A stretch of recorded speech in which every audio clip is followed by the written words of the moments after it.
সুন্দর বিল্ডিং বানাইছে, মসজিদ বানাইছে, মাজার বানাইছে, ডিজাইন কত সুন্দর। আল্লাহ বানাইছে এটা না মানুষ? কোন মানুষ? রিক্সা ড্রাইভার। যিনি এটারে সুন্দর করে বানাইছেন ইঞ্জিনিয়ার।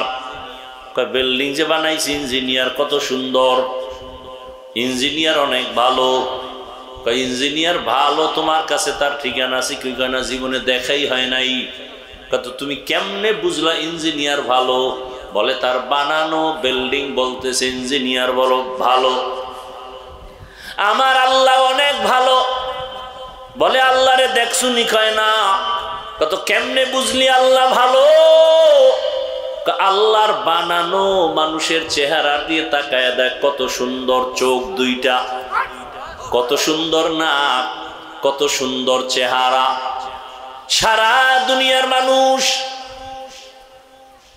প্রতিদিন এত পরিমাণ মানুষ জন্ম নেয়, কারো চেহারার সাথে কারো চেহারার কোনো মিল নাই।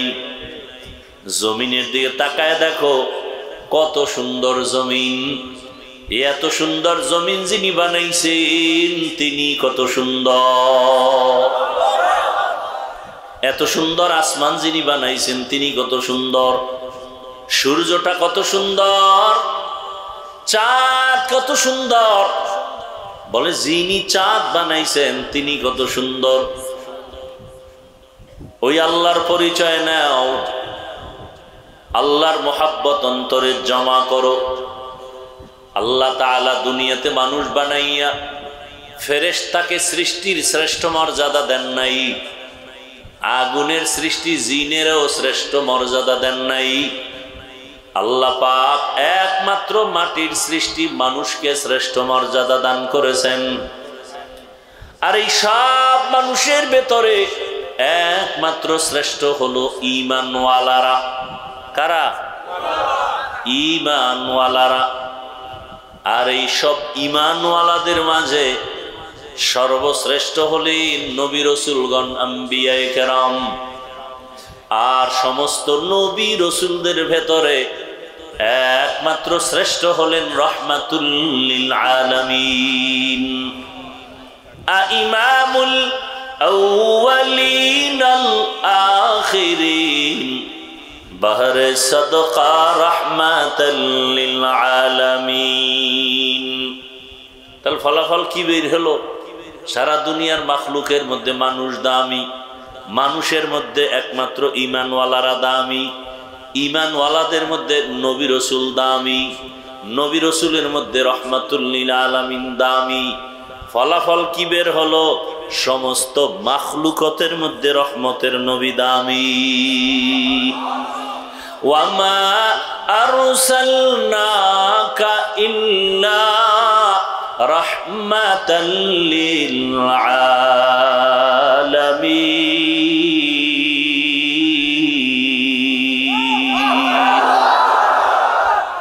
ইমামুল আউয়ালিন আল আখিরিন বাহরে সাদকা রাহমাতাল লিল আলামিন। সাইয়্যিদুল কাউনাইন খাতমুল মুরসালিন আখির আমদ বুদে ফখরুল আউয়ালিন। শুধু জুদাস রাহমাতাল লিল আলামিন। মসজিদে উ শুদ হামারো ये जमीन। ओ गो नबीर उम्मतेरा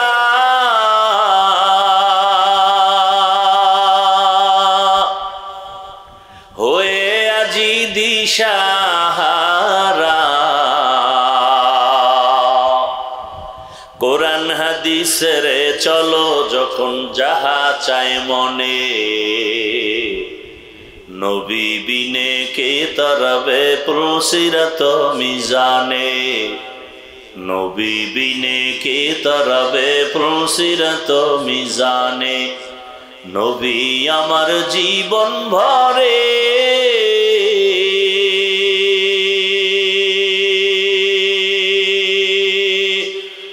দিনের লাগি কষ্ট করে।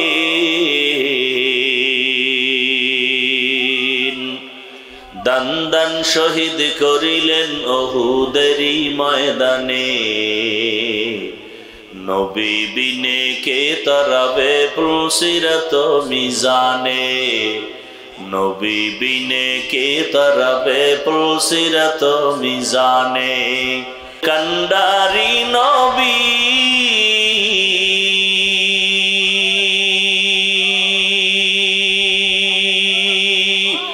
কাঁদছেন উম্মতের লাগি,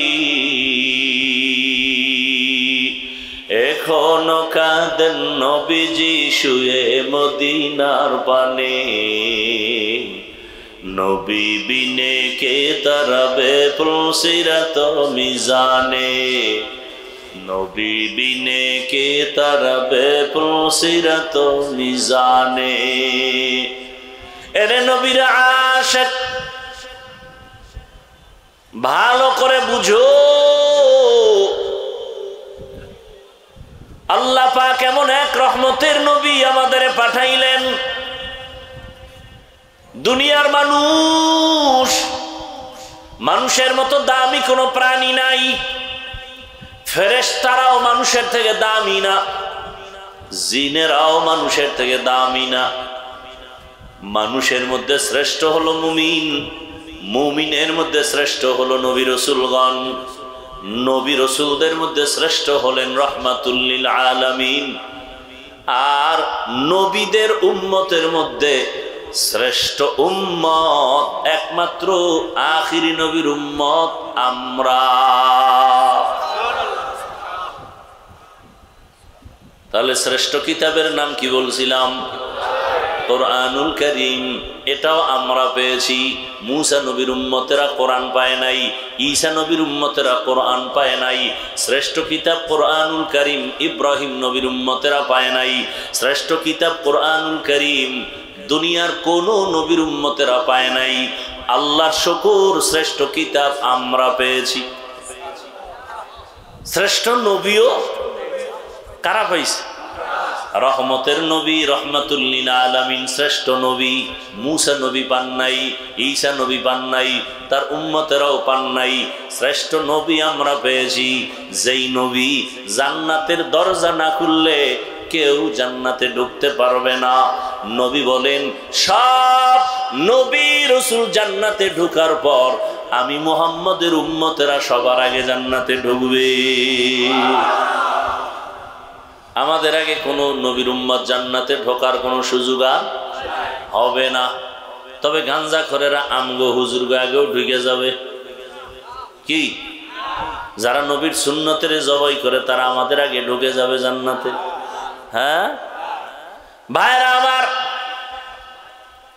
আমাকে একটু আপনারা বিবেক দিয়ে জবাব দেন, আমার নবীর মতো দামি কোনো নবী? তাল মিলাইয়েন না, বুঝা শুনে কোন।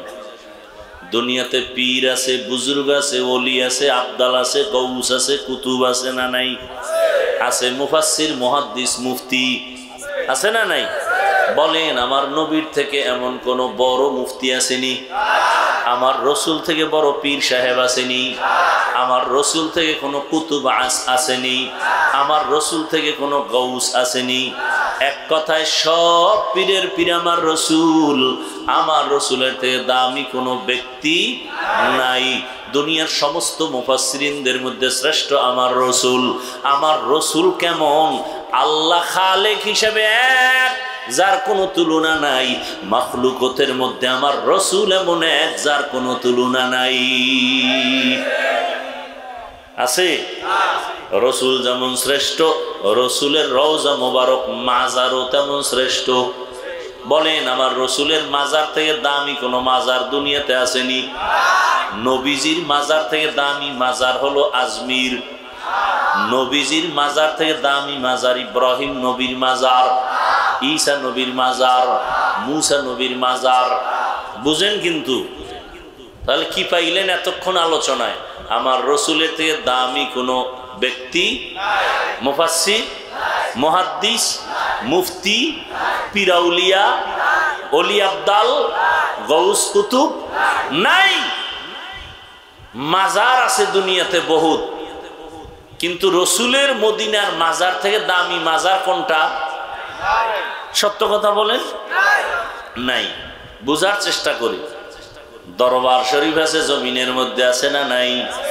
মদিনার দরবার থেকে দামি দরবারের নাম কি বলেন? মদিনার দরবার থেকে দামি কোন দরবারে জমিনে আর নাই। ভালো করে বুঝেন, আমার রসুলের দরবার মদিনার দরবার থেকে দামি কোন দরবার নাই। ইব্রাহিম নবীর দরবারও দামি না, মুসা নবীর দরবার আমার রসুলের দরবার থেকে দামি না।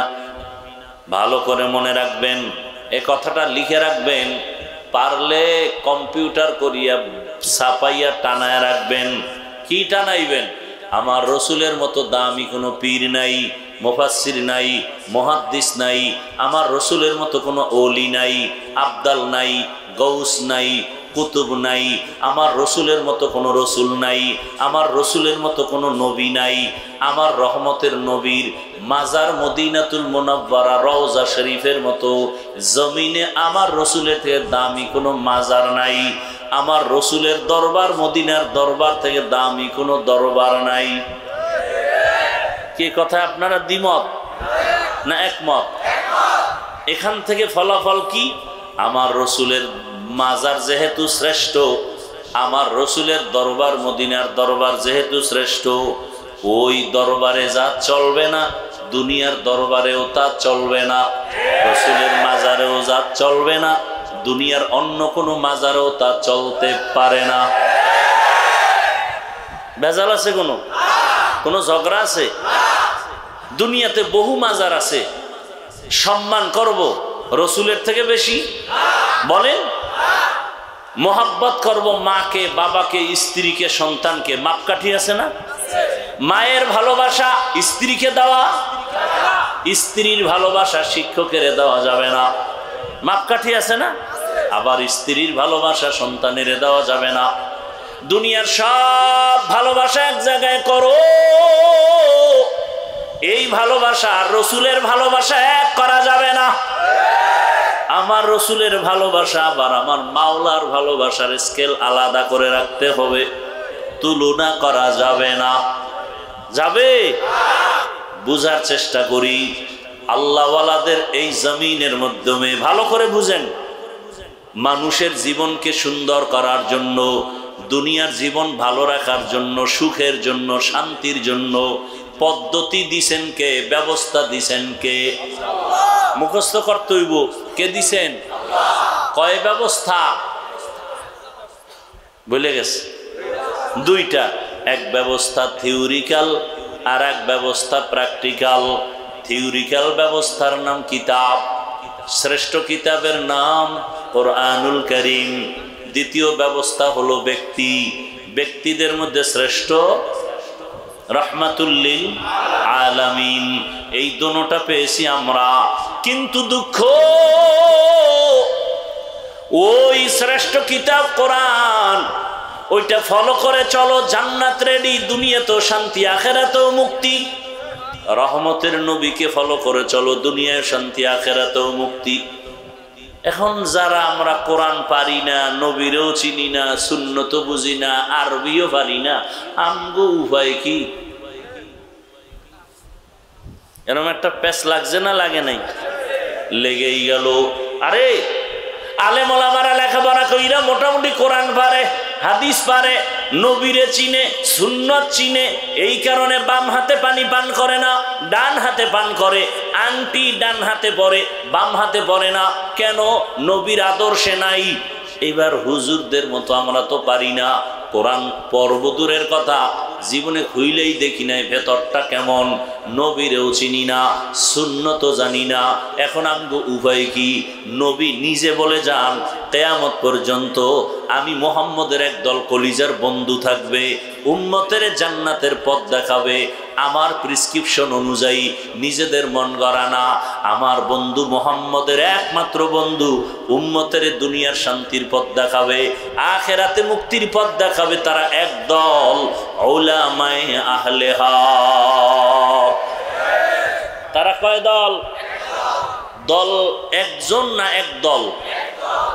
তারা কারা? ওলামায়ে কেরাম বলবেন না, ওলামায়ে আহলে হক বলবেন। ওলামায়ে, কারণ তাদের মধ্যে আর একটা সাইড আছে আহলে বাতিল। তাদের মধ্যে আর এক সাইড কি? আহলে বাতিল। আলেম দাবি করে, আংটি পরে বাম হাতে, হক না বাতিল? আলেম দাবি করে পানি পান করে বাম হাতে, হক না বাতিল?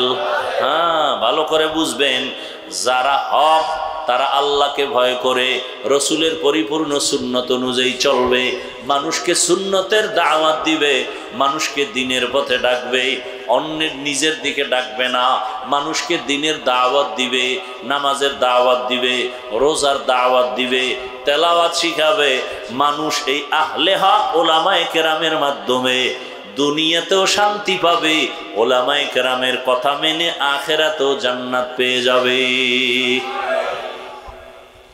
এই ওলামাদেরকেই বিভিন্ন শব্দ দিয়ে আল্লাহ বুঝাইছেন, ফাসআলুজ আহলা যিকরি ইন কুনতুম লা তা'লামুন। তোমরা যারা জানো না, জাননেওয়ালা থেকে জেনে জেনে আমল করো। জাননেওয়ালা কারা? ওয়াল্লাযীনা ইয়ালামু কুল হাল ইয়াস্তাবিল্লাযীনা ইয়ালামুনা ওয়াল্লাযীনা লা ইয়ালামুন। যারা জানে, যারা জানে না, তারা এক? যার চোখ আছে, যার চোখের পাওয়ার নাই, এক না। লা ইয়াস্তাবিল আ'মা ওয়াল বাসীর। যে জানে, যে জানে না, সে এক না। যে চক্ষু দিয়ে দেখে, যে দেখে না, সে এক না। ঠিক জাননেওয়ালা, কোরআন হাদিস যারা জানে, আলেম, যারা আলেম আর যারা আলেম না, তারা কিন্তু এক না। আবু হুরায়রা রাসূলের একজন মুহাব্বতের সাহাবী, তিনি বর্ণনা করেন, কিয়ামতের ময়দানে জাহান্নামে সবার আগে তিনজন ব্যক্তি যাবে। সবার আগে জাহান্নামে কয়জন? তিনজন। যেই তিনজনের কথা বা আমল দেখলে দুনিয়ার সবাই বলবে তারা জান্নাতি, কিন্তু হাসরের ময়দানে তারা সবার আগে জাহান্নামে যাবে। এর মধ্যে একজন হলো ইসলামের পতাকা উড্ডীন করতে গিয়া গলা কাটা শহীদ হয়ে গেছে। সেই ব্যক্তি সবার আগে জাহান্নামে যাবে। আর একজন সবার আগে জাহান্নামে যাবে আলেম। আর একজন তৃতীয়, যে মাদ্রাসায় দান করে, মসজিদে দান করে, দানবীর, জাহান্নামে যাবে। এই তিনটা লোক সবার আগে জাহান্নামে যাবে। শহীদ, আলেম, দানবীর। দুনিয়ার সবাই বলবে এরা তো জান্নাতে যাবে না, তো কারা যাবে? কয় এরা শহীদ হইছে আল্লাহর জন্য না, উপরে উপরে আল্লাহর জন্য, ভিতরে উদ্দেশ্য কি ছিল? খারাপ। মানুষের বয়ান করছে আলেম, মজার মজার বয়ান, কিন্তু উদ্দেশ্য ছিল দুনিয়া। মাদ্রাসায় দান করছে দানবীর, পোস্টারের নাম না দিলে কয় আর জীবনে দান করবো না। আছে না নাই? আমারে ওয়াজে দাওয়াত দিছে, আমার নামটা যদি সবার উপরে বড় কইরা না লেখে ওই ওয়াজে যাব না। আমার নামে যদি শুধু মাওলানার উপরে আল্লামা না লাগায় ভাল লাগে না। আল্লাহ কয় দুনিয়ার সবাই জানে তুই আমার জন্য যুদ্ধ কইরা রক্ত ঝরাইছো, আমি জানি তোর অন্তর খারাপ। দুনিয়ার সবাই জানে তুই বয়ান করছো মজা দিয়া আখিরাতের জন্য, আমি ভিতরেরটা জানি তোর অন্তর খারাপ। দান করছো মানুষের কল্যাণের জন্য, কিন্তু আমি ভেতরের খবর জানি তোর অন্তর খারাপ। দুনিয়াওয়ালারা বিচার করে উপরের হালাত দেখা, আর আমি বিচার করব ভেতরের অবস্থা দেখিয়া। ক্বালা রাসূলুল্লাহ সাল্লাল্লাহু আলাইহি ওয়া আলিহি ওয়াসাল্লাম, ইন্নাল্লাহা লা ইয়ানজুরু ইলা সুওয়ারিকুম ওয়া আমওয়ালিকুম ওয়ালাকিন ইয়ানজুরু ইলা কুলুবিকুম ওয়া আমালিকুম। ভাইরা আমার, তাহলে আল্লাহ পাক আমাদেরকে দুনিয়াতে শান্তি, পরকালে মুক্তির জন্য পথ দিছেন, ব্যবস্থা দিছেন দুইটা। দুই ব্যবস্থা, এক হলো কোরআন, আর এক হলো ব্যক্তি রহমতের নবী। রহমতের নবী যদিও নাই, কিন্তু কোরআন আছে না নাই? কিন্তু কোরআন বুঝি না, পড়তেও পারি না। এখন উপায় কি? সমাধান আছে না নাই? সমাধান হলো কিয়ামত পর্যন্ত কোরআন বুঝাইয়া বুঝাইয়া উম্মতের শান্তির পথ দেখাবে প্রফেসর ডাক্তার। কারা? উলামায়ে আহলে হক। কারা? উলামায়ে আহলে হক। বুঝবেন কেমনে? তারা আল্লাহর একটু বেশি ভয় করবে। তার প্রমাণ অন্যরা দেখবেন বাম হাতে পানি পান করতে পারে নাও পারে, কিন্তু যারা হক তারা মরিয়া গেলেও গুনাহ করবে না। হারকে দারাত খৌফে হক দার দিল মদম জান্নাতুল মাওয়া দেহাদ উরা মাকাম জুজবা হকচি জে মখাজ ইনসো জা ফজলে উআ মস্তে দর জুমলা জাহা। উলামায়ে আহলে হক এরাই হলেন ওলিয়ে কামেল। এদের মধ্যেই হবে ওলি, এদের মধ্যেই আউলিয়া, এদের মধ্যে সাদিকিন, এদের মধ্যেই সালিহিন, এদের মধ্যেই উলুল আমর, এদের মধ্যেই আল্লাহর প্রিয় বান্দা আহলে জিকির। এরা ওলি, এরা আউলিয়া। কোরআনের ইলম অর্জন করলে আলেম, বহু বচনে উলামা। কোরআন হাদিসের ইলম ছাড়া ওলি হওয়া যায় না। কোরআন হাদিসের ইলমের নূর সিনায় না থাকলে আউলিয়াদের কাতারে যাওয়া যায় না, ভেলায়াতের পাওয়ার পাওয়া যায় না। ওলি আউলিয়া, ওলি এক বচন, বহু বচন আউলিয়া। ওলি কথা আছে বুখারী শরীফে, গুণগান আউলিয়া বলে কথা আছে কোরআন শরীফের ভেতরে। ভাইরা আমার, জমিনের মধ্যে উলামায়ে আহলে হক ওলি আউলিয়াদের সোহবতে যাইয়া যাইয়া কোরআন হাদিস অনুযায়ী রসুলের আদর্শ চিনে শিখে তারপরে আমল করা লাগবে। আঙ্গুলের নখগুলো কেমনে কাটবা সেখানেও নবীজির আদর্শ আছে না নাই? চিনো না, জানি না, কয় জানার জন্য কোরআন, কয় কোরআন পড়তে পারি না, কয় না পারলে কোরআন পড়নেওয়ালা আলেমের কাছে যাও, তাদের থেকে জেনে জেনে তার উপরে আমল শিখো। নখ কেমনে কাটা যায়, চুল কেমনে রাখবেন কাটবেন, সেখানেও নবীর আদর্শ জানেন না, কোরআন থেকে জানেন। বুঝেন না, কোরআন পড়নেওয়ালা আলেম থেকে জানেন। জানিয়া জানিয়া আমল করেন তো আপনার দুনিয়াও শান্তি, পরকালও শান্তি।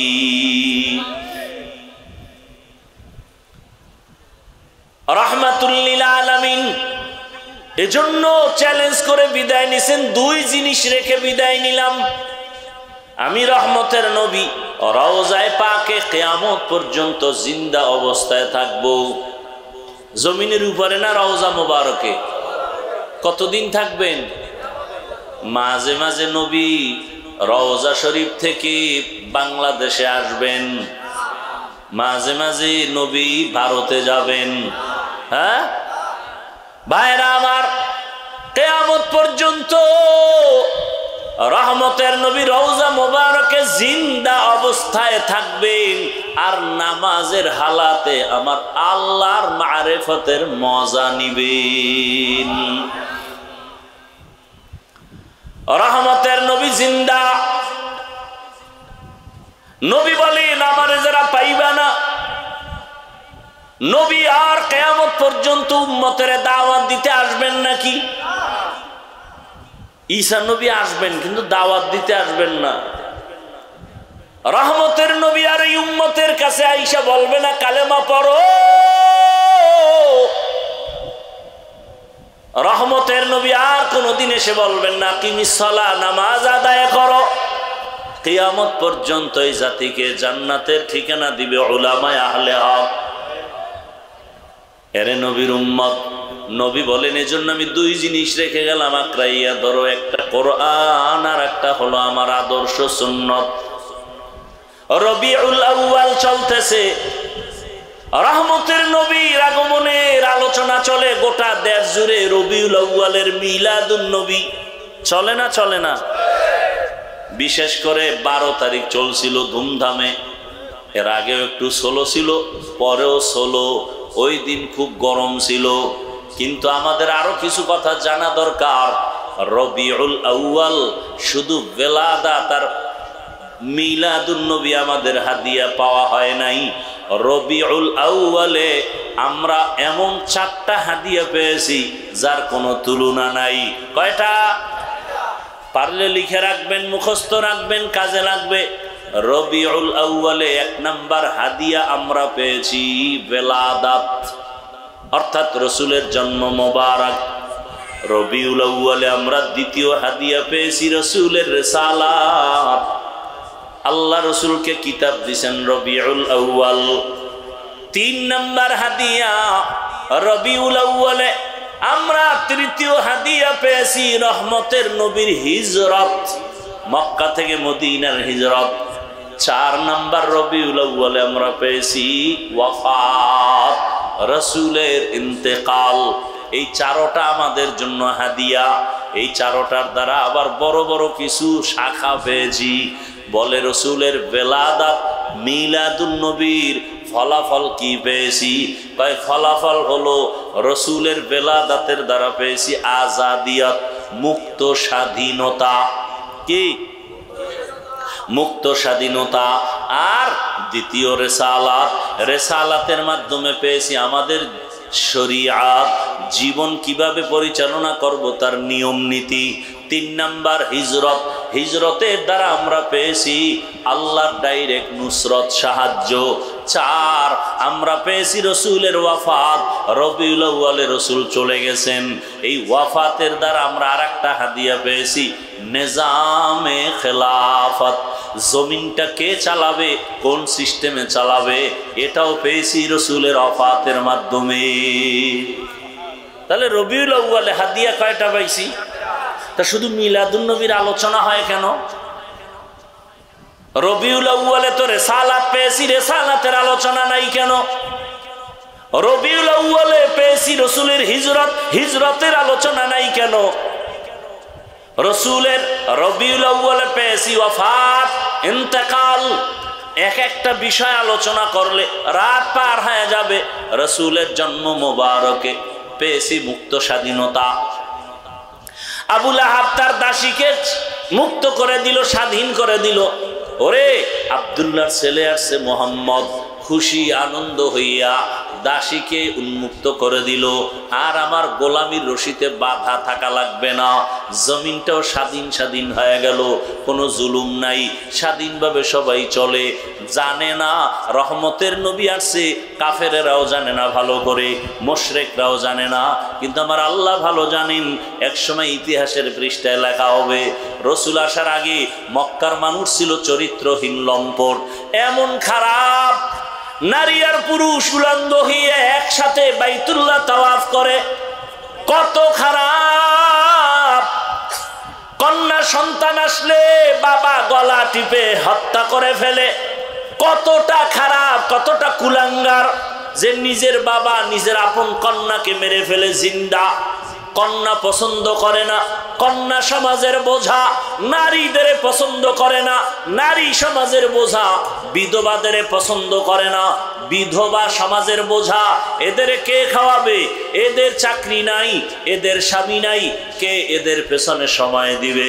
রহমতের নবী আসিয়া এমন ভাবে তৈরি করে দিলেন, রহমত জারি হয়ে গেল। রহমতের নবী আসছেন, জমিনের মধ্যে কোনো জুলুম নাই, আক্রমণ নাই। আরে কন্যা হলেই তো মেরে ফেলবে। রহমতের নবী যেহেতু এসেই গেলেন, এখন যদি কোথাও কারো পেটে মায়ের বাচ্চা কন্যা হয়, বাবায় যদি মেরে ফেলে, এক সময় কলঙ্কের দাগটা মদিনার রসুলের ইতিহাসের পাতায় উঠিয়া যাবে। না, রসুল আসবে আর কন্যা হত্যা হবে, এই জুলুম সহ্য করা যায় না। আমার আল্লাহ কয় কুদরত ঘুরাইয়া দিলাম। রহমতের নবী আমেনার গর্ভ থেকে মক্কায় যখন আসছে, ওই সময় দুনিয়াতে ওই আরবে যত মায়ের পেটে বাচ্চা ছিল, যদিও কোনো কন্যা থেকেও থাকে, সব সন্তান আল্লাহ ছেলে বানায় দিছেন। একটা সন্তানও কন্যা নাই, সব ছেলে হয়ে গেল। তো রসুলের বেলাদাতের দ্বারা পেয়েছি আজাদিয়ত, মুক্ত স্বাধীনতা। 1000 বছর আগুন জ্বলছে, আগুন পারস্যে আগুন 1000 বছর লাগাতার জ্বলতেছিল। আমাদের দেশে আছে অগ্নিশিখা, কি আগুন জ্বালা দেয় না, আগুনের মিছিল করে, কি পায় আল্লাহ ভালো জানেন। রসুল আসা মাত্র 1000 বছরের প্রজ্বলিত আগুন অটোমেটিক নিভে গেল। বলে সমস্ত জুলুম চলবে না, মন করা কিছুই চলবে না, কারণ আমার রসুল আসবে আর উল্টা পাল্টা থাকবে, তা হতে পারে না। রসুল আসবে তো সেখানে শান্তি অশান্তি থাকবে না, রসুল যেখানে যাবেন সেখানে শান্তি অশান্তি থাকবে না। রসুল মক্কায় আসছেন শান্তি শুরু, মদিনায় গেছেন শান্তি শুরু। রসুলকে দেখছেন শান্তি শুধু মানুষের মধ্যে না, রসুলের আগমনে নদীর মাছের মধ্যে শান্তি, আসমানে শান্তি, জমিনে শান্তি, জঙ্গলের প্রাণীদের মধ্যে শান্তি। কোনো জুলুম কেউ করে আগাইতে পারে না, কারণ আমার নবী জগৎ সমূহের জন্য রহমত। বেলাদাতের দ্বারা পেলাম আজাদিয়াত, মুক্ত স্বাধীনতা। রেসালাতের দ্বারা পেলাম শরিয়ত, অর্থাৎ মানুষ পেটেও ক্ষুধা, সামনেও খানা রেডি, মনে চাইলে খাও, খানা না, পেটেও ক্ষুধা আছে, খানাও রেডি আছে। খাওয়ার আগে একজন নবীর আদর্শের মুসলমান চিন্তা করবে খানাটা হালাল নাকি হারাম। নবীরা আসে চিন্তা করবে হালাল নাকি হারাম। দেখেন না ও ভাইয়েরা, ওযু করি না আমরা, যে নামাজ পড়েন এর উজু নেই, গোসলও নেই, উজু নেই, গোসলও নাই, এদের জিন্দেগিটাই নাপাক। এর পাশে দাঁড়াবেন গন্ধ, পোশাক ধোয় না, প্রস্রাব করে পানি নেয় না। আর যারা 5 ওয়াক্ত নামাজ পড়ে এরা প্রস্রাব করে পানি নিবে, অপবিত্র থাকবে না, 5 বার ওযু বানাবে, ফ্রেশ থাকবে। তাদের পাশে দাঁড়ালে দুর্গন্ধ আসবে না। আমরা ওযু বানাই কিনা? আপনাদের জানা থাকলে জবাব দেন, ওযুতে ফরজ কয়টা? হ্যাঁ, 4 ফরজ না? এর মধ্যে কুলি করা আছে? হ্যাঁ, নাকে পানি দেওয়া আছে? 4 ফরজের মধ্যে নাকে পানি দেওয়া নাই, 4 ফরজের মধ্যে কুলি করা নাই। তাহলে এটা আসলো কেন? হাত ধোয়া ফরজ, চেহারা ধোয়া ফরজ, পাও ধোয়া ফরজ, মাথা মাসাহ করা ফরজ, কুলি করা ফরজ না, মুস্তাহাব।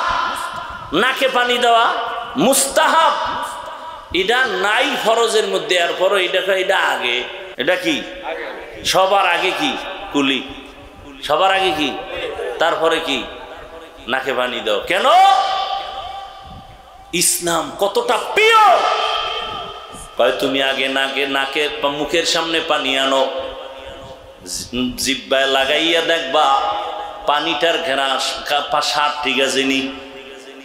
যদি তোমার জিহ্বায় বলে দিবে পানির স্বাদ ভালো না, নাক বলে দিবে পানির যে ঘ্রাণ সেটা নাই, তখন তুমি আর হাতে লাগায় না। ওই পানি দিয়ে তোমার ওযু ঠিক মতো হবে না, বরং ক্ষতি হবে। নাক সিগন্যাল দিয়ে দিছে এই ফরজের মধ্যে পানি ঢুকানো যাবে না। জবান মুখ তোমাকে বলে দিছে এই পানি দিয়ে তোমার ওযু বানানো যাবে না। ফরজটার আগে এগুলো দিয়া তোমাকে সতর্ক করেছেন, তোমার একটা অঙ্গ প্রত্যঙ্গের ভিতরে যেন ক্ষতির কোনো আসর না লাগে। এজন্যই তো বলি, খোদার কসম 1000 কোটি বার, এই জমিনের মধ্যে কোনোদিন ইসলাম কায়েম না হওয়া পর্যন্ত শান্তি আসবে না। কোন তন্ত্র মন্ত্রে জমিনে শান্তি দিতে পারবে না। চাপাবাজি করে যাইতে পারবা, শান্তি হবে না কপালে। হয়েছে শান্তি? বাংলাদেশের 52 বছর 53 বছর যত বলো শান্তি হয়েছে? কোনদিন মানুষের মন গড়া আইনে শান্তি হতে পারে না। শান্তি দেওয়ার মালিক আল্লাহ। কিভাবে শান্তি দিবেন সে সিস্টেম কোরআনে আছে না নাই? তো চাপাবাজি করলে লাভ কি? এই যে মিছিল দিতে আছে রাস্তায় নাইমা, আমগো বড় মাথাওয়ালা আম্মা জানেরা তাকে অধিকার রক্ষা করবে, তাদের অধিকার পাওয়ার জন্য। কি অধিকার? তাসনিমার মতো অধিকার চায়। তাসনিমা কেমন অধিকার চাইছে? তাসনিমা নাসরিন বলে আমার শরীরের অংশ, আমার পেট আমার অংশ, অতএব আমার পেটে বাচ্চা, আমার মন মতো নিব, যেখান থেকে মনে চায় নিব।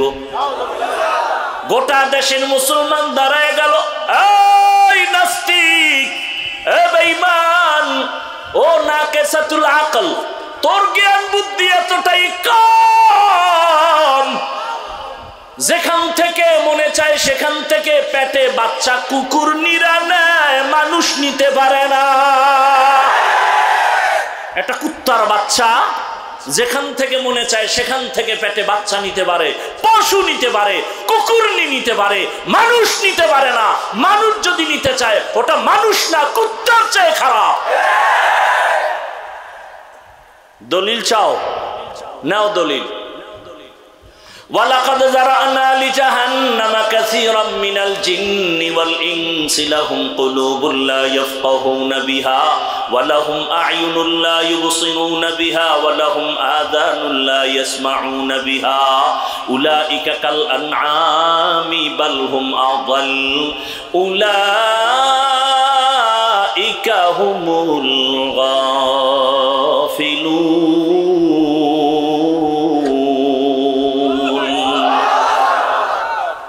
সূরা আরাফ 9 পারা। হুজুরেরা কি জানি ফাঁকে কইয়া ফেলায়, ভয় পাইতেছো।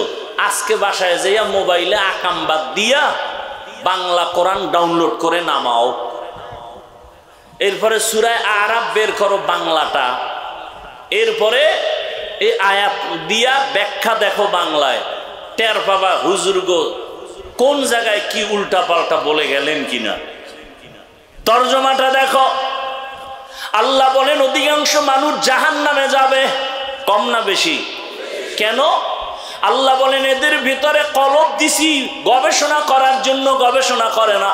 আমি আল্লাহ তাদের চক্ষু দিলাম দেখার জন্য, দেখে না। আমি আল্লাহ কান দিছি শোনার জন্য, শুনে না। তা কি কানের মধ্যে তুলা লাগাইছে? কয় না না, আমি যা দেখতে বলেছি তা দেখে না, উল্টাটা দেখে। আল্লাহ কয় আমি বলছি আব্বা আম্মার চেহারা দেখবি সওয়াব, আলেম দেখবি সওয়াব, বাইতুল্লাহর চেহারা দেখবি সওয়াব, আল্লাহর কুদরত দেখবি সওয়াব। কোরআন খুলে তাকাইয়া তাকাইয়া দেখবি হাযা কালামু রব্বি, এটা আমার রবের কালাম। কোরআনের দিকে শুধু তাকাইয়া থাকো, তাতেও সওয়াব। কিন্তু নিমক হারাম। এ আমার দেওয়া সূর্যের আলো, চাঁদের আলো ভোগ করো, পানি ভোগ করো, আল্লাহর দেওয়া নদীর মাছ খাও, আল্লাহর দেয়া জমিনের ফসল খাও, আল্লাহর দেয়া গাছের ফল খাইয়া আল্লাহর মোহাব্বতে আল্লাহর দেখা জিনিস দেখো না, বরং সারা রাত দরওয়াজা জানালা বন্ধ করিয়া মোবাইলটা হাতের মধ্যে নিয়া চোখ দিয়া গুনাহ দেখো, হাত দিয়া গুনার সহযোগিতা করো, অন্তরে গুনার কল্পনা করে করে এত গুনাহ কইরা রাত কাটাও। যদি মুহাম্মদের উম্মত না হইতি ঘুমের মধ্যে গজব চলে আসতো। মাঝে মাঝে আসে টের পাও না, অন্যায় করছে বাবায়, মেয়ে বাচ্চা, শিশু বাচ্চার কোনো দোষ আসেনি? ও ভাই আপনাদের ঘরে শিশু বাচ্চা আছে না? ওরা গুনাহ করে? ওদের অন্যায় কেউ ধরে? সরকার ধরবে? ধরবে না। তাহলে ওরা নিষ্পাপ, তো ওদের পাও ভাঙ্গে কেন? ওদের জ্বর হয় কেন? ওদের কিডনি নষ্ট হয় কেন?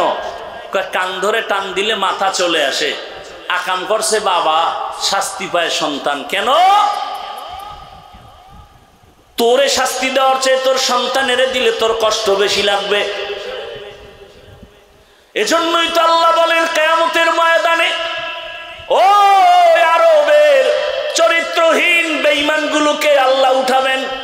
যারা কন্যাকে হত্যা করেছে আল্লাহ জিজ্ঞাসা করবেন ওয়া ইদাল মাউউদাতু সুইলাত বিআই যামবিন কুতিলাত। যাদেরকে মারছে ওরা ছেলে না মেয়ে, বড় না শিশু? আল্লাহ জিগাইবে এই কন্যা তোরে তোরে তোর বাবায় মারলো কেন, হত্যা করলো কেন?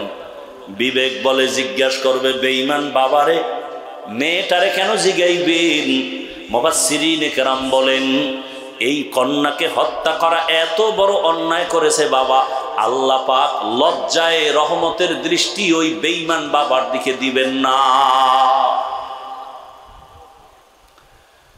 এরে আল্লাহর গোলাম, কান দিছি শুনো, কি শুনবা? আজান শুনো, মসজিদে যাও, ওলামায়ে কেরামের কোরআনের আওয়াজ শুনো, তেলাওয়াত শুনো। কোরআনের তেলাওয়াত শুনে শুনে কানের মধ্যে আরাম লাগাও। দেখবা একটা মোবাইলে তেলাওয়াত বাজাও, মক্কা মদিনার ইমামের তেলাওয়াত, কত মজার তেলাওয়াত। তুমি কও আমরা বয়ান করি কান্দে মানুষ, আরে তেলাওয়াতে মানুষ কানতেছে। মদিনার ইমামের তেলাওয়াত, কান্না পুরা মসজিদে নববীর ভেতরে। বাইতুল্লাহর ইমামের তেলাওয়াতের কান্না, পুরা বাইতুল্লাহ জুড়ে কান্নার আওয়াজ। ওই তেলাওয়াত শুনো, দেখবা গানের আকর্ষণ কমে যাবে। তেলাওয়াত শুনবা, এত মজা তেলাওয়াত, দেখবা কলিজা ঠান্ডা হয়ে যাবে। কারণ এটা এমন এক আকর্ষণের কিতাব, জমিনের মধ্যে এমন আকর্ষণের কোনো কবিতাই নেই। এটা শুনলেই খালি আকর্ষণ, চুম্বুকের মতো টানতেই থাকে। আলহামদুলিল্লাহি রাব্বিল আলামিন, আর রহমানির রহিম, মালিকি ইয়াউমিদ্দিন, ইয়্যাকা না'বুদু ওয়া ইয়্যাকা নাস্তাঈন, ইহদিনাস সিরাতাল মুস্তাকিম, সিরাতাল লাযীনা আন'আমতা আলাইহিম, গায়রিল মাগযুবি আলাইহিম ওয়ালাদ-দাল্লিন।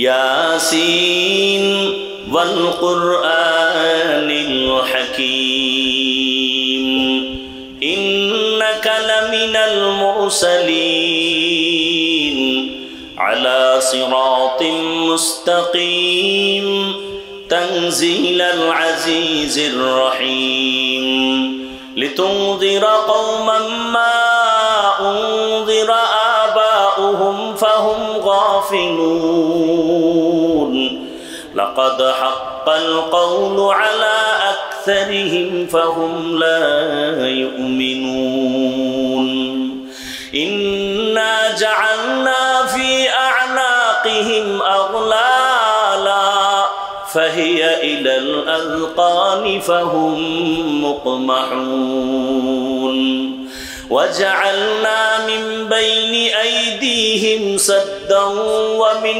خلفهم سدا فأغشيناهم فهم لا يبصرون। আল্লাহর কালামের তেলাওয়াত আমি কসম করে বলি রে যুবক,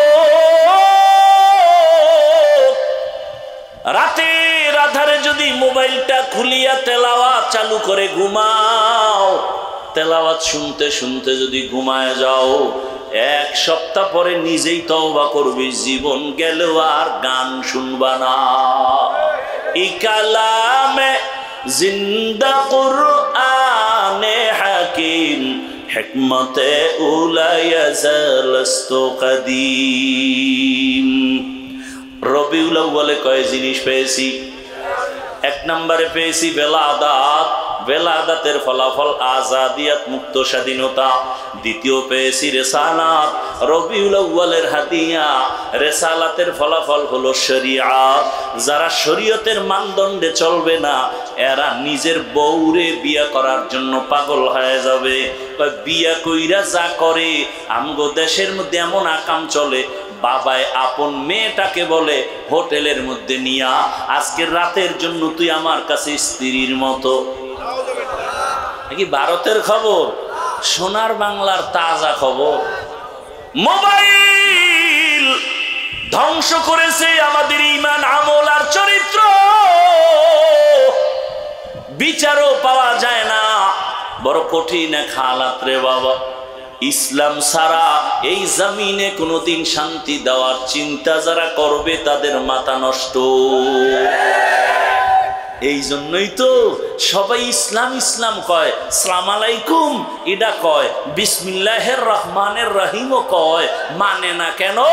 কয় আল্লাহর কথা মানতে গেলে দুর্নীতি করতে পারবো না, চাঁদাবাজি করতে পারবো না, ধান্দাবাজি করতে পারবে না। এজন্য চোর, বদমাশ, দুর্নীতিবাজ, লম্পট, চোর, গুন্ডারা ইসলাম চায় না, কোরআন চায় না, মুসলমানের আইন চায় না, হুজুররা দ্বীনের পথে আসবে, জনগণের দায়িত্ব নিবে, এটা চায় না। কয়েকদিন আগে আপনারা মিডিয়াতে চিনেন আমাদের তরুণ একজন আলেমে দ্বীন, বাতিলের আতঙ্ক, মুফতি রেজাউল করিম আবরার, নাম শুনছেন? এর নামে জঙ্গি মামলা হলো কেন কয়েকদিন আগে? কিনা শুনেন নাই? এর নামে জঙ্গি মামলা কেন? লজ্জা কবে হবে মুসলমান? নাপাক জীবনে কম খাওনি, আর কত খাইবা?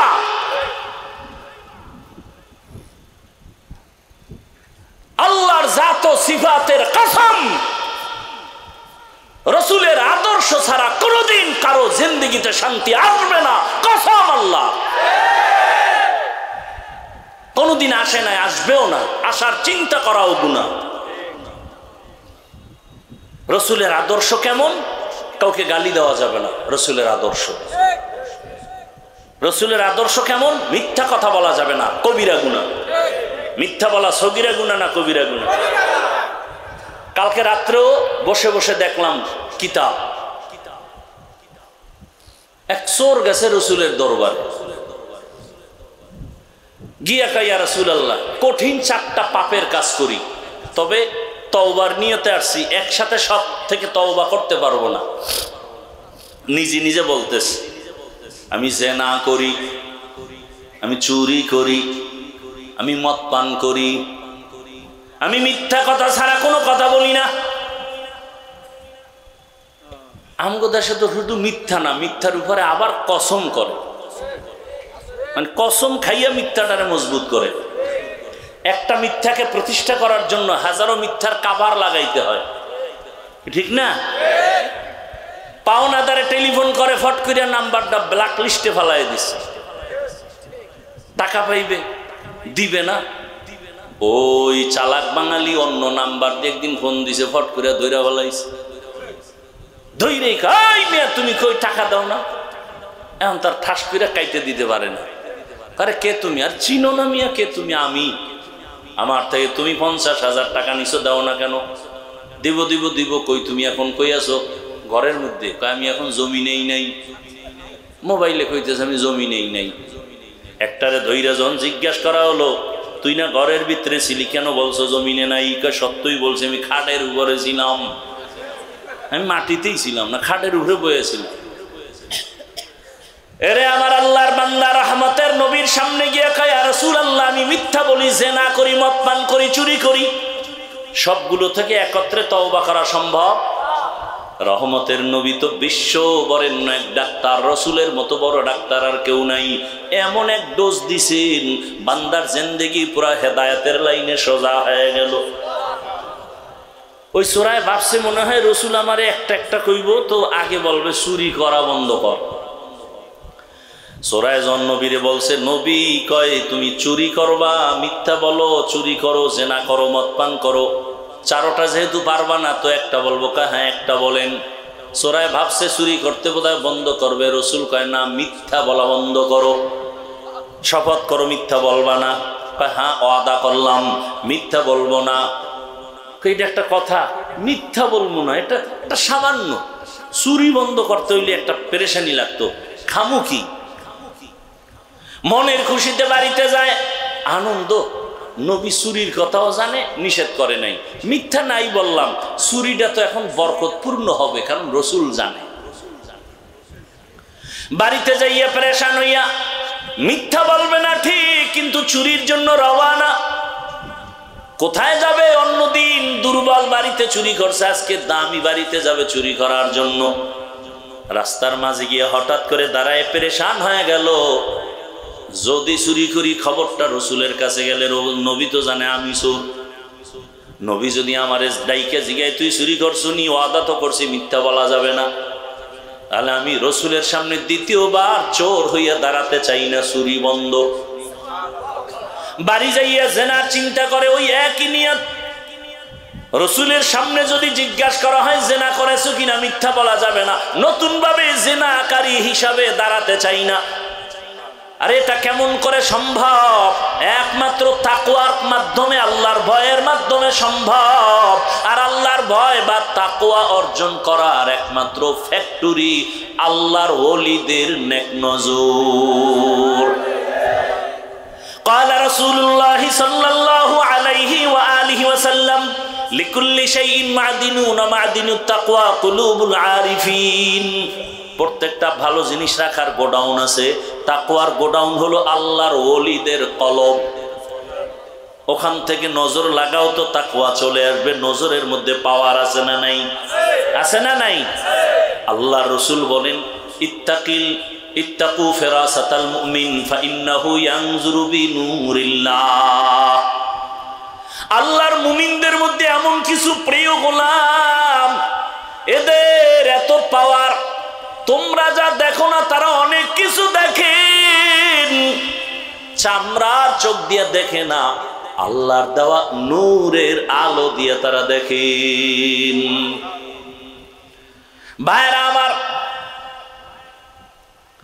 রহমতের নবী এক মেডিসিন দিলেন, মিথ্যা বলবা না। রসুলের রিসালাতের মাধ্যমে শরীয়ত আছে, শরীয়তের মানদণ্ডের কারণে মাকে সন্তান বিবাহ করতে পারে না, সন্তান মাকে বিবাহ করতে পারে না, বিবাহের আগে সন্তান জন্ম দিতে পারে না, বিবাহের আগে সন্তান জন্ম দেওয়াটা অবৈধ। এই আইন শুধু ইসলামেই আছে, আর কোন তন্ত্র মন্ত্রে নাই। ভাইরা আমার, আর তন্ত্র মন্ত্রে কি আছে? 18 বছরের আগে বিয়ে চলবে না, আকাম চলবে, আকাম। 18-র আগে কি চলবে না? বিবাহ চলবে না। বিবাহ করলে বৈধ। আর বিবাহের আগে কি চলবে? এটার জন্য কোনো ধরাবান্ধা নাই। কোনো মেয়ে ওড়না পরবে না। বাবায় যদি তাকে চাপ দেয় মেয়ের উপরে, তাহলে হবে জুলুম। মেয়ে যদি মামলা করে, বাবায় হবে আসামি। আল্লাহ হেদায়েত দান করুন। ভাইরা আমার, তবে এটাও চিরসত্য, দুনিয়াদারেরা ইসলামকে মিটাইয়ে দেওয়ার ষড়যন্ত্র করবে। আল্লাহ বলেন হেফাজতের জিম্মা আমি নিব। এ জমিনে ইসলাম থাকবে, যেদিন কিছুই থাকবে না, কিয়ামতের বাঁশি বেজে উঠবে। ভাইরা আমার, ভারতের ভেতরে হাজার হাজার হাজার আলেমকে জবাই করা হলো, ফাঁসি দেওয়া হলো, মাদ্রাসা বন্ধ করা হলো। সেই ভারতের জমিনে কি কোরআনের আওয়াজ নাই? নাই মানি আছে মানি? সারা দুনিয়ায় ইসলামের যত আলো জ্বলে, বাতি জ্বলে, সব বাতির পাওয়ার হাউস হলো ভারতের জমিনে। কোথায়? ভারতের জমিনে। কোথায়? দেওবন্দের ভেতরে। জমিনের মধ্যে এমন কোন দ্বীনের ইসলামের কাজ নাই যেখানে দেওবন্দের অবদান নাই। দাওয়াত ও তাবলীগের কাজ দেওবন্দীদের অবদান, সিয়াসাতের কাজ, রাষ্ট্র পরিচালনার কাজের মধ্যে দেওবন্দীদের অবদান, নাস্তিকের সাথে মোকাবেলা, বেঈমানের সাথে মোকাবেলা, সর্বলাইনে মোকাবেলা, দেওবন্দীদের অবদান অস্বীকার করার কোনো সুযোগ নাই। ভাইরা আমার, কিন্তু কপাল মন্দ, আজ আমার বাংলাদেশের হালাত বড় দুর্বল। মানুষ সবাই বলে আমরা ইসলাম চাই, কিন্তু আমরা উলামায়ে কেরাম এখনো এক ময়দানে আসতে পারে নাই। না আসার জন্য আবার কত কোটি কোটি টাকা ব্যয় করা হয় যেন এক হতে না পারে। আর আপনারাও কিছু সহযোগিতা করেন লেখার মাধ্যমে। ফেসবুকে লেখেন, আমারে যারা ভালোবাসেন তারা আমারে আরশে আজিম উঠায় দেন লিখতে লিখতে, আর অন্যদের জাহান্নামের নিচে নিয়ে ফালায় দেন। আছে না নাই? আমার ওয়াজের দাওয়াত নিয়ে আল্লামা লেখা বড় করে উপরে নাম দেয়, বড় বড় শাইখুল হাদিসের নাম পোস্টারে নিচে দিয়ে দেয়। এইটা নাম গো বরিশাল্লা ভাষায় কয় অতি ভক্ত চোর। অতি ভক্ত চোর আর অতি বেয়াদবের নাম হলো ডাকাত। অতি ভক্ত ভালো, অতি ভক্তি ভালো না। ভক্তি করা ভালো, অতি ভক্তি।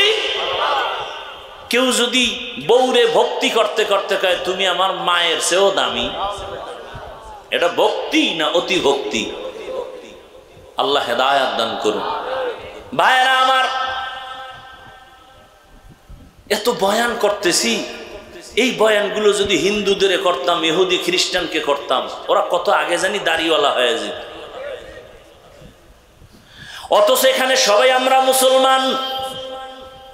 আপনাদের আল্লাহ আমার আল্লাহ দুই, আপনাদের নবী আমার নবী, আপনাদের কালেমা আমার কালেমা, আপনাদের কোরআন আমার কোরআন, আপনাদের ধর্ম আমার ধর্ম, আপনাদের কাবা আমার কাবা। আপনারা আমরা দুনিয়াতে আসছি সিস্টেম। বিদায়বেলা কাফনের সংখ্যা, আমার 3 কাফন হবে, আপনার 2 কাফন হবে। সবার বেলায় গরিব হলেও 3 কাফন, ধনী হলেও 3 কাফন, কালার হবে আলাদা। পীর ফকিরদের কালার একরকম, যারা পীর ফকিরের লাইনে নাই তাদের কাফনের কালার আর এক রকম। সত্য বলেন? কে পীর, কে মুরিদ, কে আলেম, কে মূর্খ, কে ধনী, কে গরিব, সবার কাফনের কালার কি কি কি কালার? কাফনের কালার। যখন আমি হাফিজুর রহমান রে কাফনে ঢোকাবে, আমার মুরিদেরও ঢুকাবে। কাফনে ঢুকার পরে বোঝা যাবে কে পীর, কে মুরিদ, কে শিক্ষিত, কে অশিক্ষিত। উপরে লেখা থাকবে এটা এমপি সাহেবের লাশ, কাফনের উপরে লেখা থাকবে বড় হুজুরের লাশ। তাহলে যতই বাহাদুরি করি, কবরে যাওয়ার আগে কাফনে ঢুকার পরেই বাহাদুরি, মাস্তানি সব শেষ। কবরের সাইজও হবে এক, কবরে প্রশ্ন হবে 3টা, তাও এক। রবের পরিচয় দাও, ধর্মের পরিচয় দাও, রাহমাতুল লিল আলামিনের পরিচয় দাও। রহমতের নবী বলেন এই 3 প্রশ্নের জবাব যে দিবে তার কবর হবে রাউযাতুম মির রিয়াজিল জান্নাহ, যে দিতে পারবে না তার কবর হবে হুফরাতুম মিন হুফারিন নার। কে জবাব দিতে পারবে, কে পারবে না আমারও জানা নাই, আপনারও জানা নাই। আমি হুজুর পারবো, গ্যারান্টি আছে। আরে আমি হুজুর বাদ দেন, দুনিয়াতে জান্নাতের গ্যারান্টি টিকিট পাইছেন 10 জন সাহাবা। এর মধ্যে প্রথম আবু বকরের, পরে ওমরের, পরে ওসমানের, পরে আলী রাদিয়াল্লাহু আনহুম আজমাইন। ইতিহাসটা পড়া দেখেন, তাদের জীবনী শুধু কান্না কান্না কান্না। আল্লাহর আদালতে কেমনে দাঁড়াবো? তাদের হালাত যদি এমন হয় তো আমাদের উপায় কি হবে রে বাবা? আজ আমাকে মাওলানা বলে কত সম্মান করে চেয়ার দিয়েছে, কিন্তু আমার মাওলার কাছে মানুষই হতে পারি নাই। এই কারণে শুরুতেই বলেছিলাম, কিয়ামতের ময়দানে জাহান্নামে সবার আগে 3 জন ব্যক্তি যাবে, একজন শহীদ, আর একজন আলেম, আর একজন দানবী। আলেম হইয়া বয়ান করতেছি, কিন্তু বয়ান আমার মধ্যে নাই। আমি পর্দার বয়ান করি, আমি নিজে পর্দা করি না। নামাজের বয়ান করি, নিজে নামাজ পড়ি না। দাড়ির বয়ান করি, নিজে দাড়ি রাখি না। হালালের বয়ান করি, নিজে হালাল খাই না। আল্লাহ কয়, ইয়া আইয়ুহাল্লাযীনা আমানু লিমা তাকুলুনা মা লা তাফআলুন। নিজে যা করো না, অন্যকে তার বয়ান দিয়ে কোনো লাভ হবে না, দিলেও উম্মত মানবে না, আমল আসবে না। ও আমার যুবক বাবারা, বৃদ্ধ বাবাজি, এই রবিউল আউয়ালে আমরা পেয়েছি শরীয়ত রিসালাতের ফলাফল। 3 নম্বরে পেয়েছি হিজরত। হিজরতের ফলাফল হলো আল্লাহর ডাইরেক্ট সাহায্য, নুসরত। ওহুদের যুদ্ধ, খন্দকের যুদ্ধ, বদরের যুদ্ধ মদিনায় যাওয়ার পরে শুরু। আর যুদ্ধ হয়ে গেল, ডাইরেক্ট আল্লাহর আসমান থেকে সাহায্য। গনিমতের মাল আসতেছে, রসুল বন্টন করতেছেন। সাহাবারা খাইতে পারে না, এখন গনিমতের টাকা আসছে, আলাদা আলাদা ঘর করতেছেন, বাজার করতেছেন, স্বাধীনভাবে ইবাদত করতেছেন, খানা খাইতেছেন। সন্তানের মুখে হাসি, স্ত্রীর মুখে হাসি। আল্লাহর নুসরত আসছে হিজরতের মাধ্যমে, রবিউল আউয়ালের হাদিয়া। এরপরে 4 নম্বর হাদিয়া রসুলের ওয়াফাত। রসুলের ইন্তেকালে পেয়েছি নিজামে খেলাফত। জমিনটা কারা চালাবে কোন সিস্টেমে চালাবে। আল্লাহ রসুলের ইন্তেকালের পরে তৈরি হয়ে গেল খুলাফায়ে রাশিদিন। রসুল আগেই বলে গেছেন, আলাইকুম বিসুন্নতি ওয়া সুন্নাতিল খুলাফাইর রাশিদিন আল মাহদিয়িন। আমি মুহাম্মদের সুন্নতের আঁকড়াইয়া ধরো, আমার খোলাফা যারা তাদের সুন্নতের আঁকড়াইয়া ধরো। আমি মুহাম্মদের আদর্শের নামও সুন্নত, আর আমার খলিফা যারা তাদের আদর্শের নামও সুন্নত। তারা কেমন আদর্শের মালিক? তারা রাশেদিন, চূড়ান্ত জান্নাতের পথ দেখানেওয়ালা। কেমন পথ দেখানেওয়ালা? মাহদিয়িন, সবাই হেদায়াত প্রাপ্ত। তাদের উপরে সন্দেহ করাও গুনাহ হবে। নিজামে খেলাফত পেলাম। আবু বকরের ইতিহাস কান্নার ইতিহাস, এরে নবীর আশিক ওমরের ইতিহাস কান্নার ইতিহাস, হযরত ওসমানের ইতিহাস কান্না, আলীর ইতিহাস কান্না। এমনকি আপনার আমার নবী যার এতক্ষণ গুণগানি গাইলাম, সেই রহমতের নবীও কান্না করতেছেন আম্মাজান আয়েশার ঘরে বসে। আম্মাজান আয়েশা প্রশ্ন করেন, ইয়া রাসূলুল্লাহ, আপনি কান্না করেন কেন? রহমতের নবী বলেন, ও আয়েশা, আমি তোমার হুজরায় বসে মাঝে মাঝে একা একা কান্না করার দুইটা কারণ। এক, আমার জীবনের শুরু লগ্ন তুমি দেখো নাই। আমার একটা জীবন ছিল মারাত্মক দুঃখের। আমার চুলার মধ্যে আগুন জ্বলে নাই রে আয়েশা। আমারে আমার মাও বলে ডাক দেওয়ার কেউ ছিল না, আমি বাবা বলে ডাকতে পারি নাই। 6 বছরে মা হারাইলাম, 8 বছরে দাদা হারাইলাম। ও আয়েশা, ওই সময় আমার বংশের সবাই আমাকে হত্যা করার জন্য রেডি।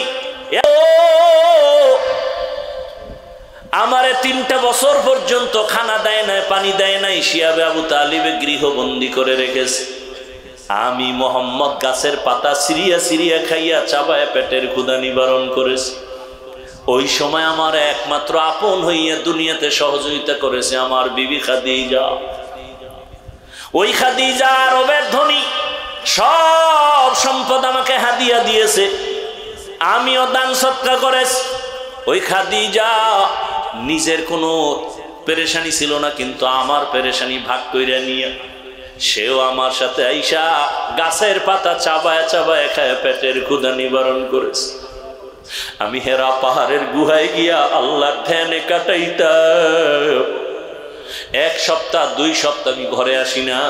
ওই খাদিজা আমার জন্য, মহিলা মানুষ, বড় উঁচা পাহাড় বেয়ে বেয়ে গিয়া নাস্তা নিয়ে হাজির হয়ে যায়।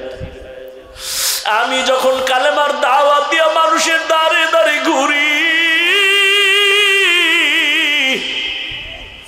রাতের গভীরে ঘরের কিনারা এসে যখন সালাম দিতাম, আসসালামু আলাইকুম ইয়া আহলাল বাইত, হঠাৎ ঘর থেকে জবাব আসতো, ওয়া আলাইকুমুস সালাম ইয়া রাসূলুল্লাহ, আমি হাজির, লাব্বাইক ওয়া সাদাইক। আরে সালাম না দাও মাত্রই হাজির, কে আপনি ঘুমান না রে খাদিজা? খাদিজা চোখের পানি ছেড়ে বলে, ইয়া রাসূলুল্লাহ, আমি জানি দুনিয়াতে আপনি মা পান নাই, বাবারও আদর পান নাই। আপনার মা যদি থাকতেন, মা আপনার দুঃখে দুঃখিত হইয়া রাতে ঘুমাইতেন না। আমি খাদিজা 2 জন স্বামী বিদায়ের পরে আপনাকে গ্রহণ করেছি। আমি একাধিক সন্তান নেওয়ার পরে আপনার ঘরে আছি। আমি জানি আপনার চারদিকে দুশ্মনের অভাব নাই। ইয়া রাসূলুল্লাহ, আপনি কালেমার দাওয়াত দিতে যান, না খাইয়া কষ্ট করেন, ঘরের ভিতরে দরজা এসে যদি দাঁড়ায় থাকেন, আমি ঘুমায় পড়ি, আপনার কষ্ট হবে। আমি খাদিজা ঘুমাবো, রহমতের নবী দরজার কিনারায় দাঁড়ায় কষ্ট করবে। আমি খাদিজার জন্য ধ্বংস। ইয়া রাসূলুল্লাহ, আমি ওয়াদাবদ্ধ হয়ে গেছি, রহমতের নবী যতক্ষণ ঘরে আসবে না, আমি খাদিজা 1 সেকেন্ডের জন্য বিছানায় পিঠ লাগাবো না। ও আয়েশা, তুমি জানো না, ওই খাদিজার কথা মনে পড়লে চোখের পানি ধরে রাখতে পারি না। আর একটা কারণে আমি বেশি কান্না করি। আম্মা জান বলেন, ইয়া রাসূলুল্লাহ, কি কারণ?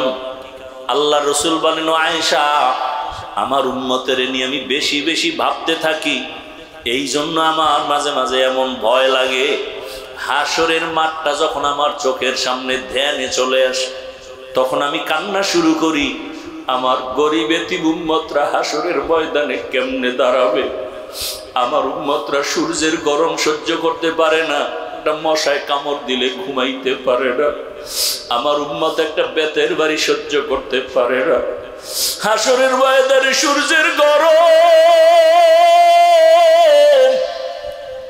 সূর্যের গরমে মাটির জমিনটা তামা হয়ে যাবে। অপরদিকে জাহান্নামের আওয়াজ। জাহান্নাম হাসরের মাঠে চিল্লায় বলবে, আল্লাহ গুনাহগারেরা কই, বেনামাজিরা কই, বেপরদাওয়ালারা কই? আমি জাহান্নামের পেটে দাও আমার ক্ষুধা। আল্লাহ বলবে, ও ফেরেশতারা, জাহান্নামকে ধর, শিকল লাগাইয়া বেঁধে ফেলো। জাহান্নাম সামনে আসলে বিচার করা যাবে না। 70,000 ফেরেশতারা 70,000 শিকল লাগাবে। এক একটা শিকলের গোড়ায় 70,000 ফেরেশতা ধরে জাহান্নামের পেছনে টানবে। দড়িয়া রাখতে যখন পারে না, জাহান্নাম জোরে জোরে আওয়াজ দিতেছে। হাসরের ময়দান তা থরথর করে কেঁপে উঠতেছে। আম্মাজানকে নবী বলেন আর চোখের পানি ছেড়ে কান্না করেন, আয়েশা, কিয়ামতের ময়দানে জাহান্নামের আওয়াজে হাসরের ময়দান যখন কেঁপে উঠবে, নবীরা পর্যন্ত গুনাহ নাই কিন্তু কান্নায় বেকারার হয়ে যাবেন। ঈসা নবী কাঁদবেন নিজের চিন্তায়, মুসা নবী কাঁদবেন নিজের চিন্তায়, ইব্রাহিম নবী কাঁদবেন নিজের চিন্তায়। সমস্ত নবীদের কান্না, মানুষগুলো উলঙ্গ দাঁড়াবে, নারী আর পুরুষ পাগলের মতো হয়ে যাবে। এমত অবস্থায় আমি দেখিয়া সহ্য করতে না পারি, আমিও সিজদায় পড়ে কাঁদব। আল্লাহর সামনে মাকামে মাহমুদে সিজদায় পড়ে কাঁদব আর বলবো, আল্লাহ সব নবীদের কান্না নিজেদের নিয়া আমি একবারও নিজের বেলায় কান্না করব না, আল্লাহকে কিছুই বলবো না। আমি যতবার কান্না করব সবসময় আমি আমার মাওলাকে বলবো, আল্লাহ আমার উম্মতের ফিরাও, আমার উম্মত যেন জাহান্নামে না যায়, জাহান্নামের ফিরাও, আমার উম্মত জাহান্নামে গেলে আমি বরদাস্ত করতে পারবো না রে আল্লাহ। আমার কান্না দেখে আল্লাহ পাকের অন্তরে মায়া চলে আসবে। আল্লাহ পাক কুদরতি ভাবে বলবে, নবী কাঁদিয়েন না, মাথা উঠান, আপনি কি চান? আমার উম্মত আমি জাহান্নাম থেকে বাঁচাতে চাই। আল্লাহ জাহান্নামকে দূরে সরায় দেন। আল্লাহ পাক রব্বুল আলামিন তখন সাথে সাথে একটু কুদরতের হাতে পানি দিয়ে ফেরেশতাকে বলবে, জাহান্নামের গায়ে ছিটায় দাও। ফেরেশতারা আল্লাহর থেকে পানি নিয়ে জাহান্নামের গায়ে দিবে। জাহান্নামটা এমন জোরে পেছনে ভাগা শুরু হয়ে যাবে। ফেরেশতারা বলবে, রব্বে কারীম, এত রশি দিয়ে আটকাইলাম, শিকল লাগাইলাম, জাহান্নাম ধরতে দড়িয়া রাখতে পারি না। এক একটা শিকলের গোড়ায় 70,000 ফেরেশতা আটকায় রাখা যায় না। এখন আপনি একটু পানি দিলেন যে জাহান্নাম এমনি পেছনে ভাগা শুরু হয়ে গেল। এটা কি আসলে জমজমের পানি দিলেন নাকি কাউসারের পানি দিলেন না আবে হায়াতের পানি দিলেন? আল্লাহ বলবে, রে ফেরেশতা, এটা কাউসারের পানিও না, আবে হায়াতের পানিও না, এটা জমজমের পানিও না, এই পানি আমার মায়ার নবীর ইয়তীম গুনাহগার উম্মতের চোখের পানি। আমার মায়ার নবীর উম্মতেরা দুনিয়ায় গুনার কথা স্মরণ করে করে কান্না করেছে। ওই মাজারের ময়দানে বসিয়া, ওই উত্তরখানের মানুষগুলো কোরআনের বাগানে বসিয়া কান্না করেছে একা একা। আর আমাকে ডাকছে আর বলছে, আল্লাহ জীবনে আর নামাজ ছাড়বো না, দাড়ি কাটবো না, বেপরদায় চলবো না। ও আল্লাহ, জীবনে তো গুনাহ কম করি নাই, কত নামাজ ছাড়লাম, দাড়ি কাটলাম, বেপরদায় চললাম, মা বাবারে কষ্ট দিলাম, শিক্ষকের কষ্ট দিলাম, আলেমের বিরোধিতা করলাম। ও যুবক বাবারা, এতক্ষণ যে বয়ান করছি একবারও কিন্তু বলি না তাবলিগে যাও, পীরের কাছে যাও, একবারও বলি নাই আমার মতো হুজুর হও, টুপি লাগাও, স্কুল কলেজ ছেড়ে দাও, চাকরি ছেড়ে দাও, একবারও কিন্তু বলি নাই। বরং কি বলি, এই শেষ কথাটা মনে রাখো রে বাবা, তুমি স্কুলে পড়ো, কলেজে পড়ো, চাকরি করো, ব্যবসা করো, কোনো বাধা নাই, তবে ওখানে থাকিয়া মা বাবার দোয়া নিয়ে চলো, শিক্ষকের দোয়া নাও, আলেমের দোয়া নিয়া নবীজির আদর্শের মালা গলায় লাগাইয়া তওবা করো। আর নামাজ ছাড়িও না, বেপরদায় চলিও না। যদি মনে মনে বলো এটা কেমন করে সম্ভব, ডানে বামে তাকায় দেখো তোমার মতো কত যুবক স্কুল কলেজে পড়িয়াও নামাজ ছাড়ে না। বলো বাবা তুমি কেন পারবা না? তোমার মতো জেনারেল লাইনের কত সন্তানেরা র্যাব আর্মি পুলিশ বিডিআরের চাকরি করে নামাজ ছাড়ে না। তুমি নিজের প্রশ্ন করো তুমি কেন পারবা না? তোমার মতো যুবক জেনারেল লাইনে থাকিয়া রিক্সা চালায় ড্রাইভারি করে নামাজ বাদ দেয় না। বলো তুমি কেন পারো না?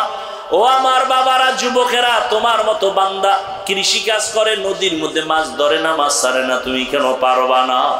ও ব্যবসায়ী বাবারা, আপনার মতো কত ব্যবসায়ীরা নামাজ ছাড়ে না, ব্যবসা করে, চাকরিজীবী চাকরি করে নামাজ ছাড়ে না, আপনি কেন পারবেন না? পর্দার আড়ালের আম্মা জানেরা, বোনেরা, আপনার মতো কত মা কত বোন এখনো আছে বেপর্দায় চলে না, স্বামীর মাল নষ্ট করে না, মোবাইলে সময় নষ্ট করে না, 5 ওয়াক্ত নামাজ আদায় করে। ও বাবা, সন্তান ডাক্তার বানাবেন, ইঞ্জিনিয়ার বানাবেন, প্রফেসর বানাবেন, বেয়াদব বানাইয়েন না। মা বাবার বরদোয়া যদি পায় সন্তানের জীবন ধ্বংস, শিক্ষকের মনে কষ্ট দিয়া বরদোয়া নিলে জীবন ধ্বংস, ওলামায়ে কেরামের মনে কষ্ট দিয়া বরদোয়া চলে আসলে জীবনটা ধ্বংস। অতএব তুমি ডাক্তার হইয়া যদি সফলতার জীবন চাও, 3 জায়গার দোয়া নিয়ে চলো। মা বাবার দোয়া, শিক্ষকের দোয়া, ওলামায়ে কেরামের নেক নজরের দোয়া। এই 3 জায়গার দোয়া নিয়ে যদি ডাক্তার হও জীবন সফল হবে। আর যদি বেয়াদবি করিয়াও ডাক্তার হও, তাসলিমার মতো জুতার বাড়ি খাইয়া দেশ থেকে পালাতে হবে। অতএব এই 3 জায়গায় বেয়াদবি করিও না। পেছনে যদি অন্যায় করিয়াও থাকো, আল্লাহর আযাবের ভয় অন্তরে জমা করে মনে মনে আল্লাহকে বলো, হে আল্লাহ, জীবনে গুনাহ তো কম করি নাই, আজ তওবা করে ফেললাম।